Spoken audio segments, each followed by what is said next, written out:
Oh no!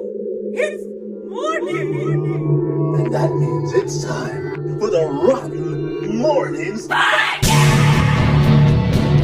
Best way to start your morning off. Hello, guys, and welcome to ROTN Mournings podcast. I'm Scott. I'm also Scott. And I'm Scott 3. Yeah.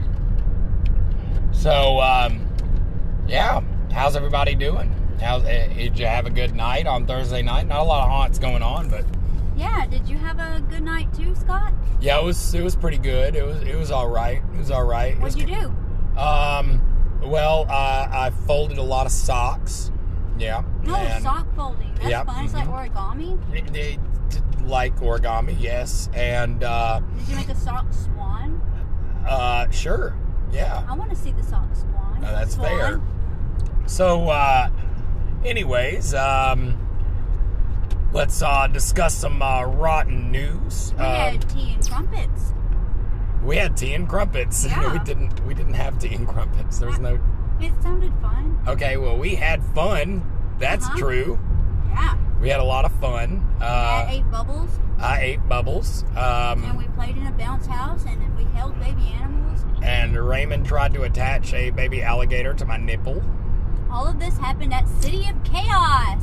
Yes, at City of Chaos in East Aboga, we always have such a great time out there, and it was a hell of a turnout for Kids Love Night. the place, love the staff, love all of the people, and everybody that came out. It was amazing. Now, of course, this is City of Chaos' second year running, but it's the first year that they've done Kids Night, Uh-huh. and it went super duper well. And we're about to eat our food. We're eating food while we're on the podcast. Imagine that. I mean, like, I think we've gone this whole season without me eating on the podcast, so I figured, let's make it so. Yeah, people will know you eat now. Yes, they'll believe that I eat, and sometimes they believe that I sleep. Same here. Right? It's crazy. But, want to immediately give a shout out to Destiny and Steven, Yes, who came out and helped us out with makeup and did a phenomenal job. I love my hellbillies. So amazing. You guys did amazing. And I'm so proud that you came out and did such a great job on everything you did. All the makeup, Destiny, and all the help, Steven. there was Love it. nowhere that we could go that there was not a kid with face paint on. So face paint was a big thing for them. She even thought to bring glitter. She brought everything we pretty much needed. We didn't have to get what we went and got, but that was helpful too. But Destiny always comes strapped and prepared when it comes to makeup or doing anything. She is always right there, right on top of everything. And I am so grateful to get the chance to work with her and all the things we do. She is fucking fantabulous. And, of course, Tim donated makeup from Hellbilly Hollow. Mm-hmm. And they're always helping out, you know, Yes. any way they can. It's such a blast seeing these haunt helping each other out and supporting each other. Like, that's what this whole system should be. Each other, helping each other and supporting each other no matter what. Because in the end, we're all haunt family. Yes, we are. So, And again, thank you, Destiny and Steven. Steven, what you did was amazing. Thank you for making those goodie bags, putting everything together and handing them out to the kids, and making sure we all have what we need and keeping everybody together and in line. Like, you did great. So, we also had some new friends that we've recently made this season. Raymond and Kendra were out there with us Yes, I from the love them. Alabama Herpetological Society. And they brought some awesome snakes. They had, I think it was an Eastern hognose, and we got to hold a black snake. I can't remember what the name of that snake It was but an it was indigo something. something. It was beautiful. When the light hit each scale, it was like just rainbow and beautiful. And he was a sweet snake, too. Very sweet. He was a snake. sweetheart. She was a she, sweetheart. yeah. And then they had a guinea pig and lots of different turtles. They had a hairless chinchilla thing. Oh, it was freaking adorable. Such a sweet baby, too. It looked like a little baby hippopotamus. And there was a hawk there. And you held an alligator snapping turtle. I did, and it was terrifying. And if you go back and look at the Facebook, you can see some of our pictures with those snakes and that snapping turtle. And Yes. man, just an amazing night. Now, I think, like, I want to give you the run through of kind of what they had going on out there. Is right when you first came in, of course, you got a ticket. They had popcorn and sodas for the kids. Then you would make your way back. They had a vendor for candy apples and popcorn and cotton candy. And then you went back, and in the middle paintball range, they had us all set up, and they had a freaking bouncy castle and a blow-up axe throwing thing, and they had a blow-up jelly ball stadium. And dude, the Herpetological Society, the hawks, the little animals, they had Cause Entertainment out there doing karaoke, and they just keep the crowd pumped up. Yes. Also, at the end of the night, they were like, follow Rotten Reviews, so that's fucking awesome. There was people out there dressed as the Sanderson sisters. Yes. And I wore my ringmaster outfit. Destiny wore her witch outfit, and she looked amazing. And so what was it, jelly ball? Mm-hmm. Matt and I had a jelly ball fight, and I won. I used every one of my jelly balls all over him. Yeah, she says a jelly ball fight. I say she was just shooting me with jelly balls. Well, I won regardless. I've still got, I emptied the whole thing on you. Red whelps on the back of my arm. It's rad. And dick and face. Yeah, pretty much just sort of everywhere. And you got me all over my butt, you dingbat. Dingbat. Dingbat. But, man, what a phenomenal crew. What a phenomenal hunt. Like, I can't say enough good stuff about City of Chaos. Man, I cannot. I just love watching them grow and grow. It was great seeing Brandy out there having fun, too. Mm-hmm. That made me happy. And Jacob and Desi came out there. Yes, And my little spawn. we had Tommy Tom out there. It's Tommy time. But it was just, man, we were all over the place. And it was actually always. pretty fun because a couple of times the pump went out because the generator ran out of gas. And so the inflatables kind of unflated, and it was fucking hilarious. Like, all these kids just standing in the inflatable, and they were having the fucking time of their life. Like, Shane was worried about it, like, oh no, and I'm like, dude, look at those kids. Those kids do not give a damn that this unflated. They are just happy, and they were so happy. They were just bouncing off the walls. I mean, there was not a single thing that went awry. Everything went perfectly. Even though there was a snafu or two, everything went perfectly. Yes. And it was so much fun. Yes, it was. Yeah, so, I don't know, we got anything else you want to say? Shout out to Shane, shout out to Christy, to Zach, Yes. to Kylie, to Yes. everybody who was out there. Mm-hmm. All the workers from City of Chaos that were helping out. Like, dude, you guys did a kick-ass job tonight. It was so much fucking fun. Shout out to Matt Ross Hall for making sure I had everything I needed. Food, everything. Gross. You're a bitch. I'm Scott Gross. Yes.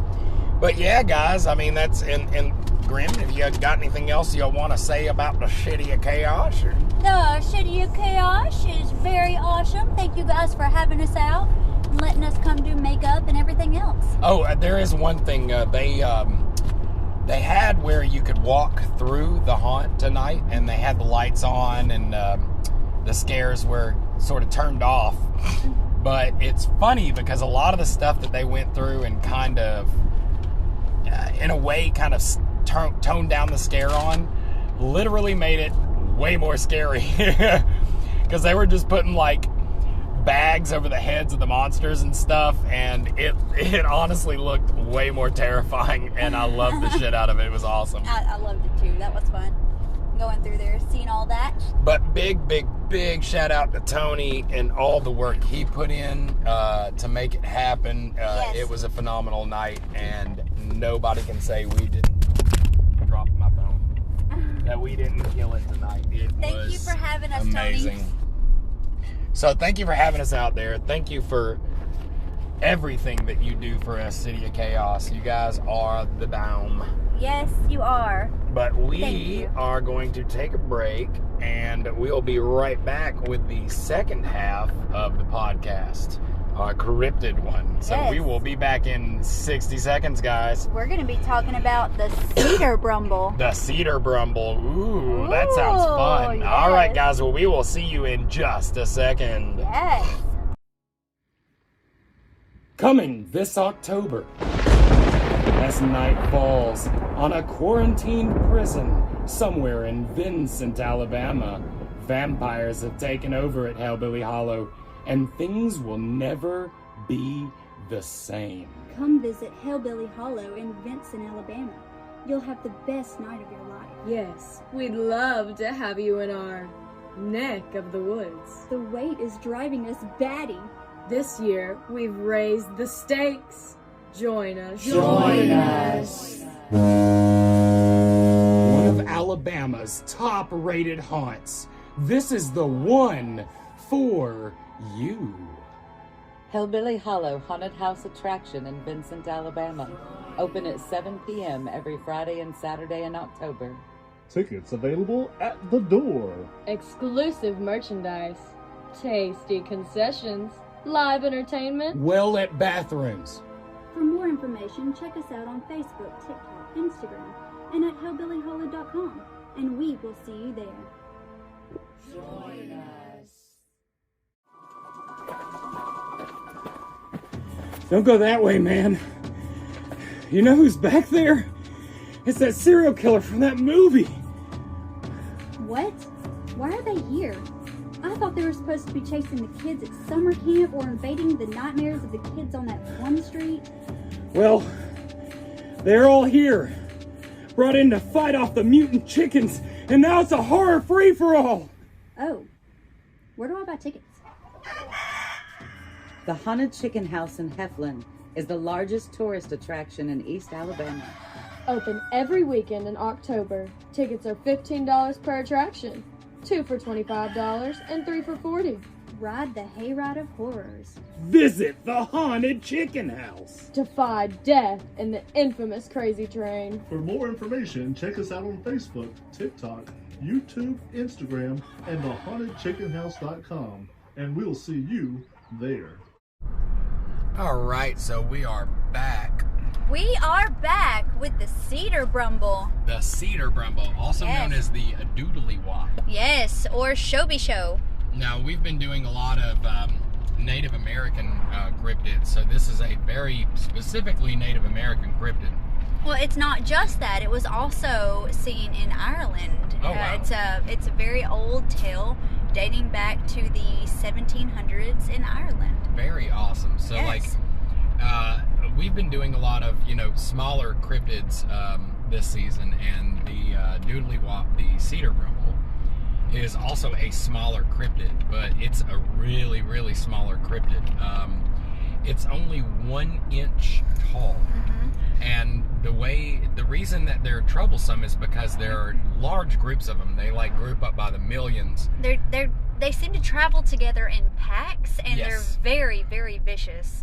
Very vicious. Full of teeth and anger. They're raging out constantly. Now there's a couple of tales that we found online about the Cedarbrumble, and the story goes that John Travis was out. He was basically surveying an area for the Americas up near Nebraska, and he went out one day into the woods, and he had to relieve himself on a tree. And apparently, and this is another thing, the Cedarbrumbles can move really, really fast. And they're not just in cedar trees. Not at all. They're just named Cedarbrumble because of this story. He went out and pissed on a cedar tree, and a Cedarbrumble can perceive time at a very slow pace because time is relative to size. And apparently the Cedarbrumble tiptoed up his pee stream and climbed into his wiener. And it was able to... You said wiener. I did. It was able to affect him from inside of his body, almost taking over his body, because cedar brumbles can enter, primarily it's with males. I mean, it's not that hard to fathom because there's certain fish that do that in water. Exactly. And that might be where this mythos kind of came from. But the cedarbrumble, once they take over the human, they'll lead the human back to wherever its camp is, and it'll collect all the food they have, and then it'll go back out into the woods and leave the food for all the other cedarbrumbles. Yes, and contrary to popular belief, cedarbrumbles have tails. They have 3 tails, but they look like twigs. Like most of their body looks and resembles that of tree bark. And but it's very sharp and it's very splintery all over their body. Yes. So when it crawls into your urethra, it is painful. It is very spiky. Yes, very spiky. Yes. And they can attach themselves, even enlarge themselves, like sort of like puff themselves up like a puffer fish, to where they're stuck there and you cannot get them out. Yes. Now, it doesn't cause any long-term damage or anything like that. It's there for them to be able to, repopulate and everything. Right, because cedarbrumbles use one of the elements in human pee actually is an aphrodisiac for cedarbrumbles. Yes. And what they'll do is they're attracted to it. They'll get in there and they'll bring food back to the other cedarbrumbles and they'll cover themselves in pee. And then when they come out of the wiener, they are basically the most eligible bachelor out of the millions of cedarbrumbles. Yes. And scientifically speaking, the females are attracted to the smell of urine on their bodies. And they make beautiful love and have millions of other cedarbrumble babies. Yes. And cedarbrumbles have a very short lifespan. They do. So mating and repopulating is very important. I mean, they're quicker than rabbits. And because they have such an ability to over-perceive time, that their lifespan goes very, very quick, because they live very, very fast. They do. It's very short lifespans, and they're constantly breeding and eating, and their main idea of life is to keep eating. Even though they don't really get fat or anything, because they're constantly moving. Constantly. Yes, because they have a very high metabolism at that rate of speed. Yes, they do. These cedarbrumbles are, again, let me tell you, they are vicious as shit. I've actually seen one. Oh, you've seen a cedarbrumble? Yes, really? It was after my toes because it's all it could reach. Oh, well, Yes. Don't pee in the woods. That's terrifying. I definitely will not. Luckily, it's mainly men that are going outside and peeing in the woods. Yeah. So, I mean, men, watch out when you're peeing on trees. Watch your wieners. Yes. That's what we always say here at ROTN. Watch your wieners. Yes. I say that quite frequently. But cedar, if you see the ground moving and it looks like it's a lot of it looks like the ground moving, it's typically how cedarbrumbles travel. Yes. They're constantly scurrying all over the ground and looking for acorns and whatnot, because yes, they'll eat pretty much anything. They will devour it up like termites. And, in these little colonies of cedarbrumbles, they have sort of a pecking order where they have, it's a king base, but it's also an autonomous collectum where they basically re-elect a king every cycle, and the king is the one that gets to do the pee riding and taking over the wiener of the males that pee in the jungle out in the forest. So. Depending on what tree it spawns from dictates its lifespan. Dictates. Yeah, dictates. Yes, I get it. That's so funny.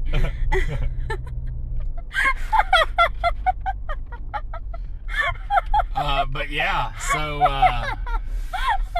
that is the cedarbrumble, guys, and I know we didn't give it a lot of attention, but please, we encourage you guys to go and look up the cedarbrumble for yourself. Yes, they are very territorial over their homes. They're different trees they spawn from. They, no matter where they go or where they travel to, they always end up going back to that tree just when they know they're dying, especially.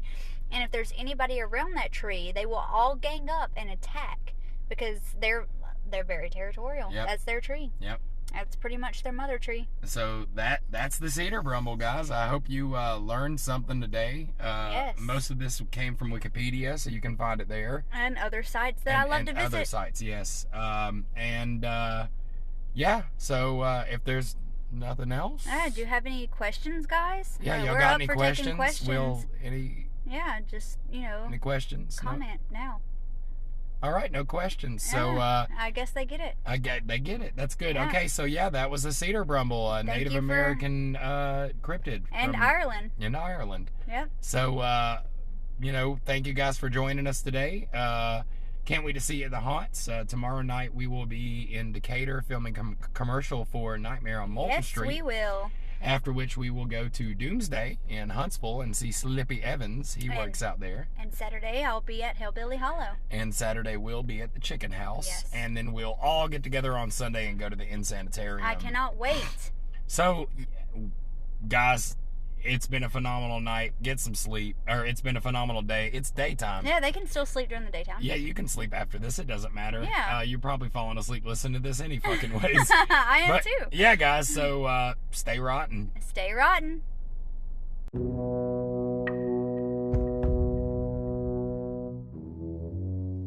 Join us next time for another episode of Rotten Mournings.